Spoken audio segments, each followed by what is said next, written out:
In your headlines, Minister of Health speaks on the emergence of new COVID variant, opening of Grand Turks Cruise Center postponed, and details on the ongoing investigation of the discovery of a lifeless body.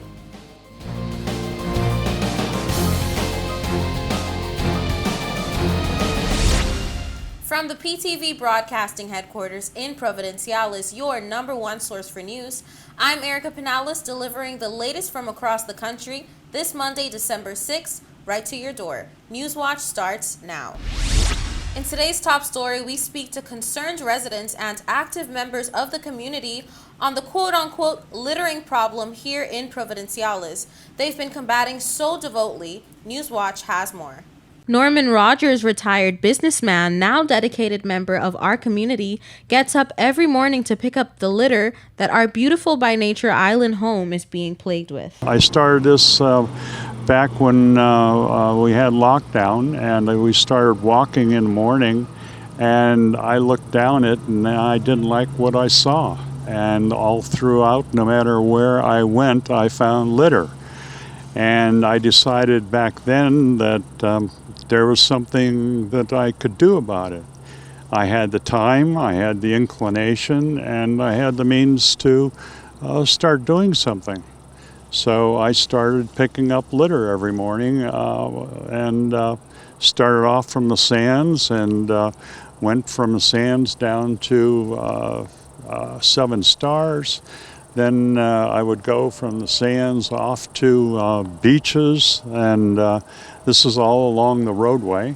And then I expanded beyond that and started cleaning up. He's dedicated his mornings to cleaning up what he calls his segments, and even has scheduled days to tend to each one. And I've got 16 different segments that some get a once-a-week cleanup. Some get every 2 weeks, some get every 3 weeks, some get every 4 weeks.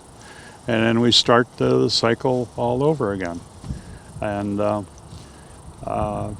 we've picked up a lot of trash. Jeffrey Nicholas, local business owner and community service director of the Rotaract Club, expressed that the littering problem here in Providenciales is an ongoing crisis which most people overlook. So when I first joined NORM, in 5 minutes, I had a bag of garbage, right? And then when I started to pay attention more, I realized that we had a garbage problem, right? So we do weekly cleanups every Saturday. We do different locations all over the island. And we've also done cleanups on different islands. We've done cleanups in North Caicos, Grand Turk, and my good friend Lewis has done a cleanup in South Caicos also. And everywhere has the same issue, right? And we're in the 21st century, where majority of the world is focused on recycling, and we're still focused on not littering, right? And when you come to an area like this, where there's a school behind us, and you have students, right? So when they walk out of school, they see garbage, and it slowly gets into the subconscious that this is okay, because kids are very visual, and we don't want to communicate that message, right? Rogers stated that he's been cleaning up litter since 2006 on an uninhabited key because, quote, it was getting in my picture taking, end quote. The littering problem in the TCI continues. I started picking up back in 2006 on, believe it or not, Fort George Key, which is an uninhabited island. And I'd take the boat out there and start picking up trash because the trash was getting in the way of my picture taking. So I started picking it up then. But after, even though while we had lockdown, I would occasionally somebody would stop me and say, "Can I help you?" Norman expressed that even though there are other persons who do what he does, and even though there are things put in place for garbage collection, there's still so much more we could do to make a difference. The thing is, we need to educate people not to throw their trash out the window. And being here at the elementary school, we need to start with the kids. It should be part of the curriculum of the children to not litter. We also need to get the Hotel Association behind us, because the Hotel Association or hotels are the biggest employers on the island, and they need to teach their employees not to litter. Rogers informed us about the recycling center's lack of being able to do anything with glass, sharing how it doesn't get sorted and can develop into a bigger problem over time. At the present time, recycling at the recycling center, they can do aluminum and cardboard and plastic, but they can't do anything with glass. We have, glass is a lot of what we end up picking up.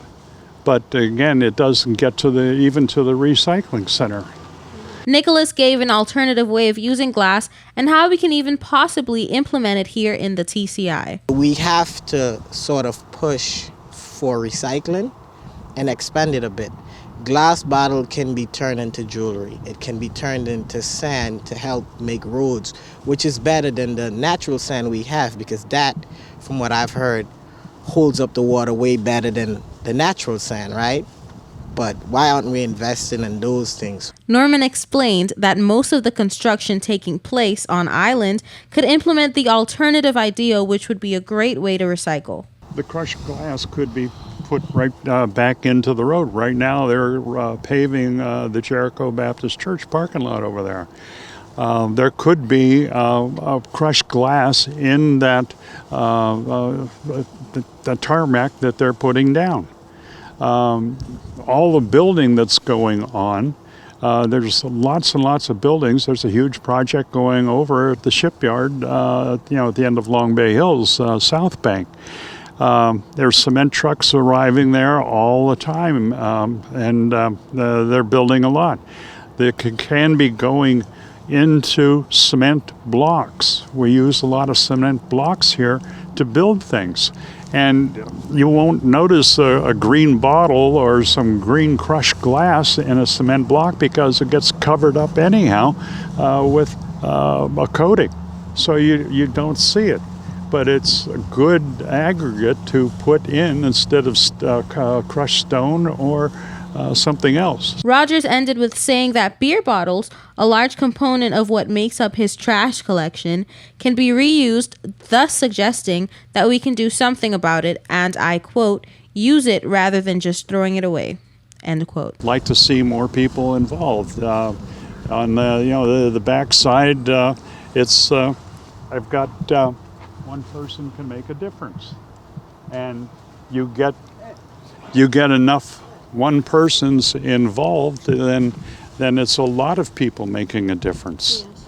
So that's what I'd like to promote is some people feel that they can't make a difference, but you can if you get involved and have the desire to do something positive. Police are investigating the discovery of a lifeless body in Q Town early this morning. While not much is known of the incident or the victim, this is what Newswatch can tell you so far. Police say they received the call at around 6:30 p.m. Monday morning with reports of the discovery of the lifeless body of a male. While much is still unknown, officials tell Newswatch that the victim was discovered dead from what appeared to be a gunshot wound. No information of the victim's identity has been released, awaiting notification of next of kin. Anyone with information regarding this very tragic incident is asked to contact police on 911 or leave tips anonymously at 1-800-8477. It's time for a quick break. When we return, more Newswatch.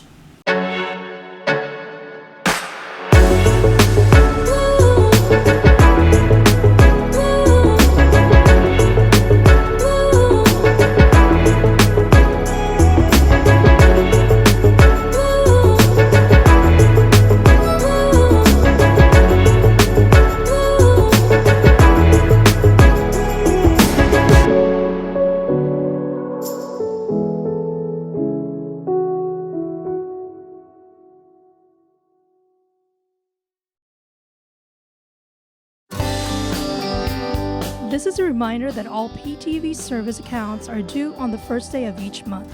Accounts should be brought up to date by the 28th of the month to avoid disruption in service.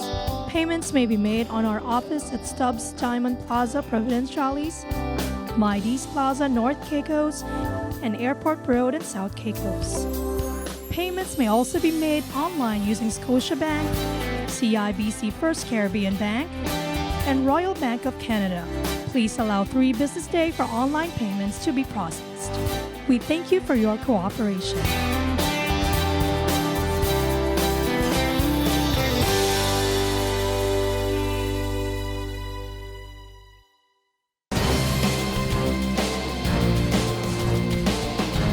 Welcome back to Newswatch. Minister of Health Honorable Jamel Robinson speaks on the emergence of the Omicron variant and what it could mean for the country as we continue to work toward a COVID-free TCI. Here's more.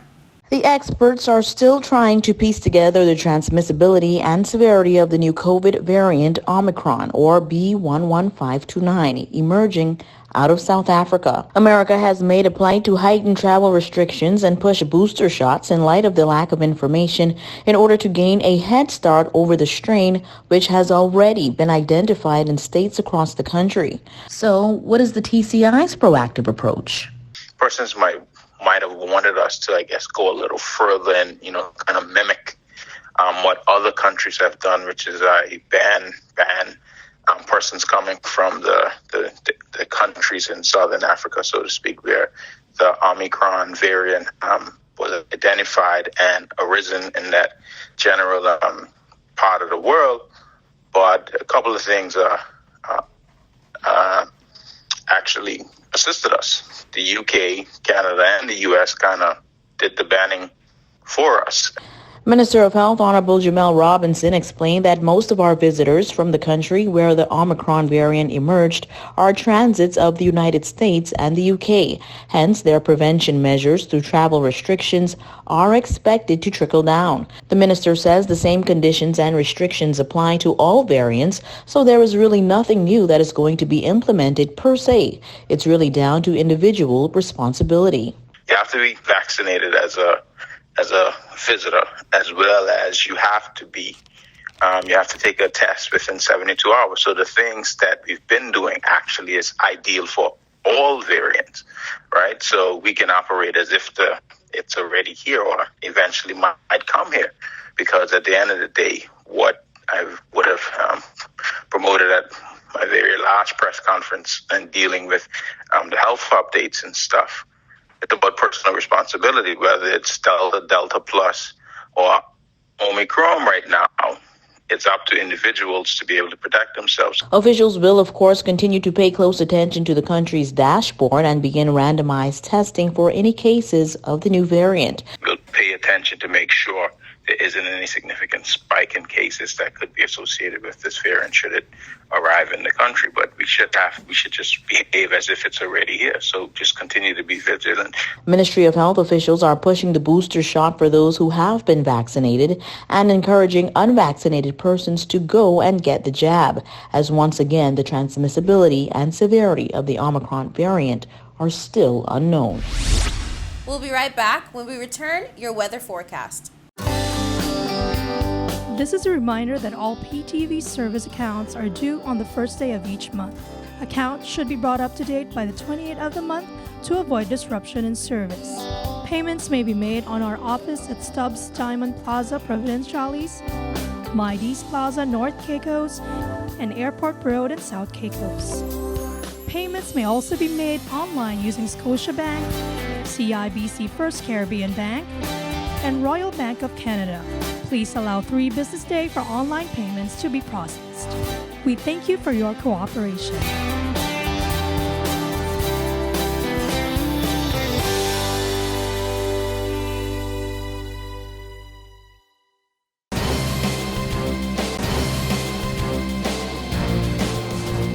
Here's your weather forecast for December 7th, 2021. On the nation's capital, Grand Turk, on Tuesday, mostly sunny skies, high 83, low 77, winds east-southeast at 15 to 25 miles per hour. For South Caicos on Tuesday, mostly sunny skies, high 83, low 77, winds east-southeast at 15 to 25 miles per hour. For North and Middle Caicos on Tuesday, mostly sunny skies, high 84, low 76, winds east-southeast at 10 to 20 miles per hour.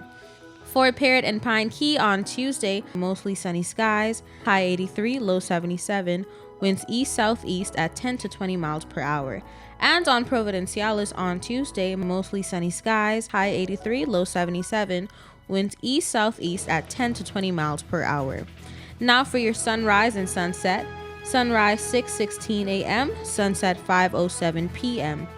For your high tides and low tides, high tides 9:45 a.m., 10:16 p.m., and low tides 3:18 a.m., 4:11 p.m. And that's it for your weather forecast. We'll be right back with more News Watch.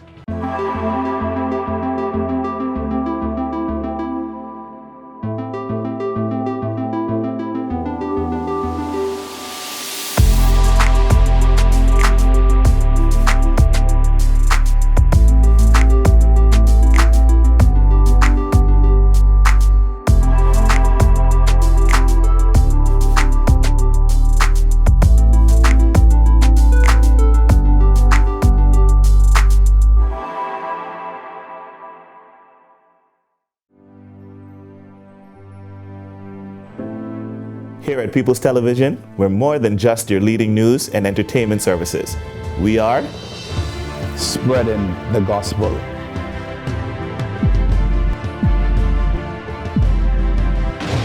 We are breaking barriers. We are preserving the culture. Each one, teach one. We are committed to excellence. We're creating change. We are creating memories. We are the future. I am PTV.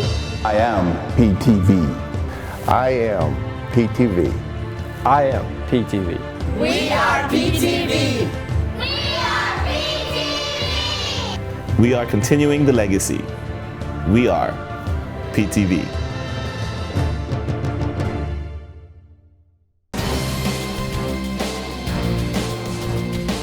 Welcome back to The Real News. The opening of the Margaritaville Cruise Center has been postponed. The slated December 7th opening has been pushed a week ahead. We found out why in this next story. There has been some delay in relationship to the dredging work that's there. Tomorrow, December 7th, was planned as the big grand opening for the Turks Cruise Center, which was set to welcome its first Carnival cruise in over a year and a half since the onset of the COVID-19 pandemic. Now, the date has been pushed back a week. The Ministry of Tourism confirmed the reason behind the postponement as some dredging that was taking place in order to ready the port for incoming guests. Both Carnival Cruise Line and TCIG arrived at that decision after a review of the works being done, which proposed the need for more time. The new reopening date has been slated for the week of December 13th. Officials have used the last few weeks to prepare vendors, tour operators, and other stakeholders for a successful reopening and to ensure the solid implementation of health measures which will reduce the risk of the spread of COVID-19. Mr. Speaker, beginning November 30th, we have 4 days of various workshop sessions planned for our people in Grand Turk. The sessions will include advice on development of tours, marketing plans, customer service, and other areas. The last time the Turks and Caicos, specifically the island of Grand Turk, welcomed a cruise ship to the island was back in March 2020, 21 months ago. Hence, residents are ready to welcome guests back to their shores. So many interesting stories have emerged this week, but here's another one that made this edition of Newswatch. Continuing on the special needs roundtable discussion, Education Officer Jazz Walken says as a person with special needs himself, he struggled with defending himself for half of his life. Now it's more about defending his challenges with special needs. He says interacting with persons with special needs provides you the opportunity to see the bigger picture. Force you to see the world through other people's eyes. Mm-hmm. And that's what we don't like to do at times. Mm-hmm. Yeah. We want to see things the way we want to see it. That's right. When you're dealing with a child with special needs, whether it's autism or ADHD, or a language disorder, or even Down syndrome or neurodevelopmental disorder, you have got to stop looking for something in them that you are looking for in yourself. You got to, I use this term a lot with my teachers. I said, listen, curriculum and assessment and what we're trying to do in school is very important. I'm not knocking that. But I think Ms. Bean and Ms. Rigby would appreciate when I say, you have to meet children where they are. Yes. You have to meet them where they are. Chairman of the Hope Foundation and mother of a 12-year-old with autism, Maxia Rigby shares some advice for parents and caregivers of persons, specifically children with special needs. When you're in an airplane and they're talking about the emergency regulations and they tell you, make sure to put on your oxygen mask first before you assist others. And there's a reason for that. When I was a child, I didn't understand. I was like, so my mommy's supposed to just let me, die while she putting on her oxygen? I didn't understand as a child, but as an adult, I understand why. You cannot help others if you can't help yourself, right? So I would advise, make sure that you have that support that you need in any shape, form, or fashion that you can find it. Reach out for it, grab it, because that's what's going to help you to assist your child. Ms. Betty Ann Bean, director of the Special Needs Unit for the Ministry of Health, also took the opportunity to share some good news from her unit. I did mention the audiologist screening. Yes. Right, that's one of our programs in our department as well, where we have screened over 400 children, 4+, for hearing issues. And out there screening, we had 2 came up with hearing issues. 2 children, that is, in addition to the 30-some adults that were screened. And we intend to roll out that program again early next year. And as a matter of fact, there's a team coming in next weekend for our Health Expo. The Health Expo in Grand Turk next week, Friday, where we're trying to encourage students to pursue that field of studies, the audiology. She also spoke to the $150,000 supplementary to aid in overseas assistance for persons with special needs. Officials say slots are still open. Also, the therapeutic summer camp is expected to be back next year after a break during the pandemic. Visit the Special Needs Unit for more. That brings us to the end of this edition of The Real News. I hate to leave you so soon, but of course, you can join us right back here every weekday at 6:30 p.m. and tap into our social media platforms at www.ptvatci.com.